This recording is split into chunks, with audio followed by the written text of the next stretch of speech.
Hello friends, welcome to my channel. I'm C. Shilpa Surana, and since Glenmark's IPO is opening up next week, I just thought to make a quick video on the same. If you are new to my channel, don't forget to hit the subscribe button so that you can get all the notifications for my future videos. Also, if you like this video, don't forget to give it a thumbs up. In today's video, we will be discussing about various aspects of the company, like what does the company do, how is the industry growth prospect for this company, how are the financials of the company, how's the valuations, and also whether it's lucrative to opt for this IPO or not. So let's begin. So let's talk about the company first. Glenmark Life Science is actually leading manufacturer of APIs. APIs are ingredients that are used to prepare the formulated drug that are the final drugs which are consumed by people like you and me. All right. GLS, that is Glenmark Life Science, is actually wholly owned subsidiary of Glenmark Pharmaceuticals Limited. So what had happened in 2019, Glenmark Pharmaceuticals Limited had divested or spinned off its one portion of business, which is API, and a separate company was formed, which was GLS, and this company took care of the API segment of Glenmark Pharmaceutical Limited. Till now, Glenmark Pharmaceutical Limited was the parent company with 100% of its stake in Glenmark Life Sciences. But with this IPO coming in, the promoters of GLS, which is Glenmark Pharmaceutical Limited, is planning to divest some of its share and trying to dilute its holding in GLS through public offering. All right. So this company is actually dealing in APIs, and these APIs are used in preparing drugs related to cardiovascular diseases, central nervous system diseases, pain management, and diabetes. Also, these APIs are used for some other diseases which are gastrointestinal disorder, anti-infectives, and other therapeutic areas. All right. So one more source of revenue for this company is through CDMO, wherein this company provides development and manufacturing services to various other pharmaceutical companies. So what actually happens is there are companies who actually want to focus on discovering drug and marketing those drugs rather than actually manufacturing it. So such company outsource their manufacturing operations to company like Glenmark Life Sciences so that they can focus on their strength areas. Okay. So Glenmark Life Science actually provides such manufacturing services to other companies. Now looking how the revenue composition look like, almost 91% of its revenue is generated from APIs, almost around 8% is generated from CDMO business, and nearly 1% is sundry income. All right. So the products of these companies are not only sold in India, but it also has global presence, wherein the products of this company are sold to Europe, North America, Latin America, Japan, etc. All right. Now, this company is having 4 facilities, 2 in Gujarat and 2 in Maharashtra, and the total annual installed capacity is 725.8 kiloliters as on 31st December 2020. All right. With this IPO, the company is planning to expand its production capacities in Ankleshwar and Dahej facilities so that it can expand its API production. Now, coming to the industry overview, the global API market is expected to grow at CAGR of 6.2% between FY 2020 and FY 2026. All right. Whereas the Indian API industry had shown a growth of 9% during 2016 to 2020, and now this is expected to be 9.6% during the period 2021 to 26. All right.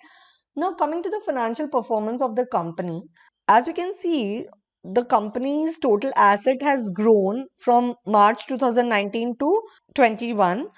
Also, the revenue has grown from 8,868.65 to 18,859.76. Profit after tax has also grown from 1,955.92 to 3,515.81 millions. So the figures are in millions here. So this represents that the revenue have actually grown at a CAGR of approximately 46% during FY19 to FY21. The PAT has grown at a CAGR of 34.07% during FY19 to FY21. Now, key thing to note here is that although we are seeing that a CAGR was 45.82, but if you see the last year's growth, so 31st March 20 compared to 31st March 21, the growth in revenue has been almost 22%. So this average out is coming as 46% because there was a huge jump from 19 to 20. Okay, during 2021 there was a normal growth of 22%, which is again very good, but still it was not as good as the average growth it is showing, that is 46%. All right, now the return of net worth for this company is 46.71% for FY21, whereas for its peers, I was checking, Laurus Labs had the highest, which was 37.87. So it is able to generate good returns on its net worth as compared to its peers. Okay. So now coming to the strength of this company. So the key customers for this company are Glenmark, Teva Pharmaceuticals Industries, Torrent Pharmaceuticals, Aurobindo Pharma, KRK. These are like top-notch companies in this industry. Further, approximately 69% of its customer were period on period repeat customers. So when you see the last 3 fiscal years, 69% of its revenue has come from the same customers, like over these 3 periods. So also this company has strong relationships with leading global generic companies. So the CDMO business which this company does, through that business it is having almost all 16 top-notch companies from the 20 generic companies. All right, so it is having good relationships with them as well.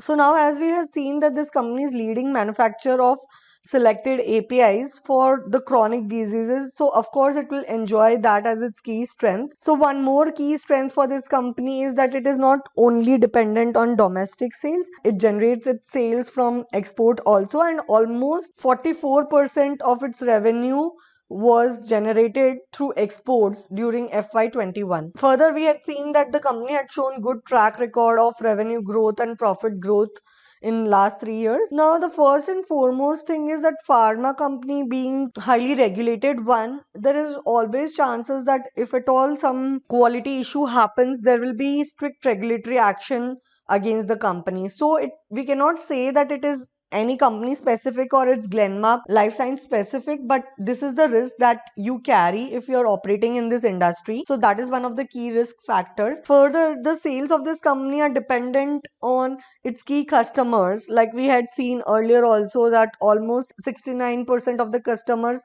were repeat customers. So any loss of such customer can impact the revenue of this company. Also, its key products generate significant portion of the total revenue. So if at all that particular product didn't perform well or the demand for that product decreases, then the revenue might see a hit. All right, now coming to a risk that is not just specific to this company or industry but overall to the economy, and that is the uncertainty due to COVID-19, and this can have certain impact on this industry considering the third wave that we are anticipating.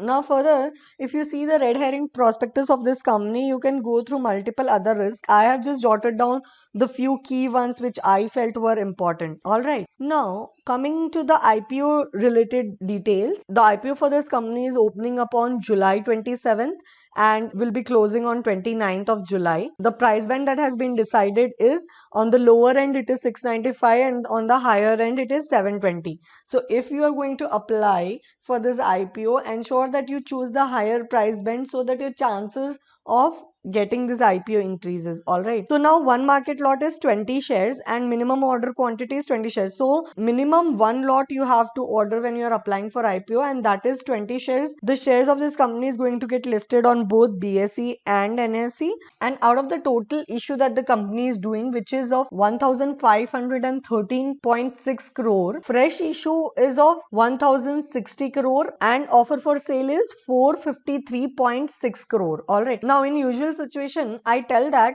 the fresh issue is the money that will go to this company and which it can use for its expansion, and the offer for sale is something that the money is going to go to promoters as they are liquidating their stake. Alright, but in this particular case, even though the fresh issue is of 1060 crores, actually if you see the object of this issue, this whole money technically you can't say is going to this company. So why I'm saying that is because if you see the objects of the issue or how this money is going to get utilized, it says that out of this 1060 crore that the company is going to get, 800 crores it is going to give to its promoter as a purchase consideration for the spin-off that had happened. So this money will go to Glenmark Pharmaceuticals Limited actually, and it will not be used by Glenmark Life Sciences for its expansion activity. The actual value that it will be using for that is 152.76 crore, and the balance, that is after considering 800 and 152.76, whatever balance is remaining will be used for other general corporate purpose. All right. Now coming to the valuation aspect of this company, even if you consider the upper price band which is 720 rupees, the PE workouts to be 22 times. Okay, and if you take the average of 3 years EPS, so this PE of almost 22 had come if you consider the EPS of 32.61 which was for FY21. If you take the average of last 3 years, then the EPS turns out to be 30.09, and hence the PE ratio will be almost 24. All right, so if you see, actually the P range is somewhere between 22 to 24 even if you are doing an average out. All right, now let's try to compare this PE with what the industry PE is and what its peers are having. So industry average is somewhere around 36.7. So as compared to industry, clearly we can see that this is undervalued. And when you compare to its peers, so highest is with DV Labs, almost it is around 65 times, and lowest is for Aarti Drugs which is 24 times. So we can say that this company is fairly valued. Now coming to the grey market premium aspect, as of now if I try to check that, I'm getting a figure that is between 210 to 215 as said by various people. So somewhere around that is the grey market premium for this particular company. So this grey market premium actually shows the positive sentiment towards this particular share as of now. All right, so this is nothing but the premium at which the shares are trading in the offline market before it actually gets listed on stock market. All right, so now coming to the conclusion part, as we had seen, the PAT has increased, the revenue of this company has increased, the industry prospect looks good, and also the company is having future plans for itself, so the growth prospect of the company is also good. Also the market currently is showing positive sentiment toward this company, and this can be seen through the GMP clearly. So the thing we also need to see now is how the market actually responds to this IPO, and that we will come to know only at the end of day one, and it gets clear day by day because you are able to see how much subscription has happened for this company. So this will give more idea about the market sentiments for this particular company. But overall, if you ask me, the price that Glenmark is charging right now